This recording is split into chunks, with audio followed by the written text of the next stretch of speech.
ఈ సంవత్సరం మొదట్లో సింగపూర్ ప్రభుత్వం మన దేశానికి చెందినటువంటి ఎండీహెచ్ మసాలాలను మరియు ఎవరెస్ట్ మసాలాలను తమ దేశంలో అమ్మకుండా, విక్రయించకుండా నిషేధం విధించింది. అలానే ఈ నెలలో హాంకాంగ్‌కి చెందినటువంటి కమిషన్ ఫర్ ఫుడ్ సేఫ్టీ కూడా భారతదేశానికి చెందినటువంటి మసాలా ఎగుమతులను అంటే ఎండీహెచ్ కంపెనీ మరియు ఎవరెస్ట్ కంపెనీలకు చెందినటువంటి మసాలా కంపెనీలను తమ దేశంలో విక్రయించకూడదని చెప్పి నిషేధం విధించింది. అంతేకాకుండా 2023లో American food and drugs committee కూడా భారతదేశానికి చెందినటువంటి ఎవరెస్ట్ కంపెనీకి చెందినటువంటి సాంబార్ మసాలా మరియు గరం మసాలాలను తమ దేశంలో అమ్మకూడదని చెప్పి నిషేధం విధించింది. అయినా కూడా మన దేశంలో ఈ 2 కంపెనీలు తమ విక్రయాలని యథేచ్ఛగా సాగిస్తున్నాయి.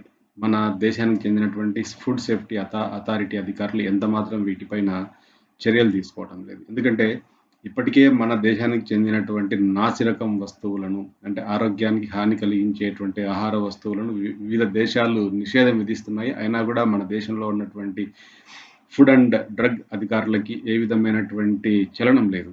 కాబట్టి మన ప్రభుత్వం మన దేశానికి చెందినటువంటి పౌరుల ఆరోగ్య విషయంలో ఎంత మాత్రం భద్రత తీసుకుంటుంది అనేది ఇప్పుడు పెద్ద క్వెషన్‌గా తయారైపోయింది. ఎందుకు ఈ కంపెనీలకు చెందినటువంటి సాంబార్ లేదా గరం మసాలాలను నిషేధం విధిస్తున్నారంటే, ఇందులో వాడేటువంటి ఇథిలిన్ ఆక్సైడ్.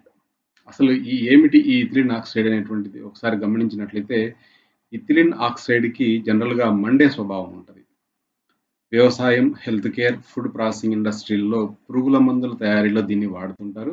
అట్లాగే బ్యాక్టీరియా, శిలీంధ్రాలు, కీటకాల నుంచి ఆహారాన్ని రక్షించడానికి కూడా ఈ ఇథిలిన్ ఆక్సైడ్‌ని వాడుతుంటారు. అయితే ఇథిలిన్ ఆక్సైడ్‌ని మోతాదుకి మించి వాడితే ఇది శరీరంలోకి చేరి రొమ్ము క్యాన్సర్, అలాగే నాడీ మండల వ్యవస్థ, మెదడు, డీఎన్ఏపై దుష్ప్రభావాన్ని చూపి మానవ ఆరోగ్యాన్ని నిర్వీర్యం చేసేటువంటి ప్రమాదం ఉందని చెప్పి నిపుణులు హెచ్చరిస్తున్నారు. అయితే ఈ విషయాన్ని మన భారతదేశంలో ఉండేటువంటి ప్రజలు కూడా ఎవరు పెద్దగా పట్టించుకోవడం లేదు. ఎందుకంటే ఈ షాప్స్‌లో దొరికేటువంటి ఎండీహెచ్ లేదా ఎవరెస్ట్ కంపెనీలకు తెచ్చినటువంటి మసాలాలను తెచ్చుకొని విరివిగా వంటల్లో వాడుకుంటున్నారు. అంటే ఇక్కడ భారతదేశంలో ప్రభుత్వానికి బాధ్యతగా తీసుకోవడం లేదు. ప్రభుత్వం బాధ్యత తీసుకోవడం లేదు. అట్ ద సేమ్ టైమ్ ప్రజలు కూడా తమ సొంత ఆరోగ్యం పైన బాధ్యత ఫీల్ కావడం లేదు. కాబట్టి ఇక్కడ దొందే అన్నట్టు తయారైంది.